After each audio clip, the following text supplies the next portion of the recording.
నా ప్రియమైన భక్తులారా, ప్రభువు మాటలు స్తుతించబడునుగాక. నేను అరుణ్ పిఎస్ మడ్కిని. మీ అందరికీ హృదయపూర్వక శుభాకాంక్షలు. ఈరోజు జనవరి 20వ రోజు, 2026 సంవత్సరం మొదటి నెల. జార్ఖండ్ లోని సిమ్దేగా జిల్లాలో ఉన్న కేలాఘాట్ ఆనకట్ట చెరువులోని 3వ భాగంలో నేను చేరాను. ఈ రోజు, నేను అడవులు మరియు పర్వతాల గుండా నిర్జన ప్రదేశం గుండా నడిచి, పర్వతాలను చేరుకున్నాను.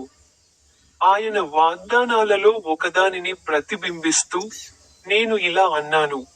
ప్రకటన 22వ అధ్యాయం, వచనం సంఖ్య 21.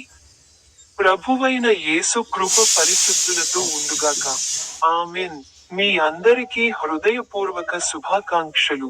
నా యూట్యూబ్ ఛానెల్ లోని స్టిక్ బటన్ పై క్లిక్ చేయడం మర్చిపోవద్దు.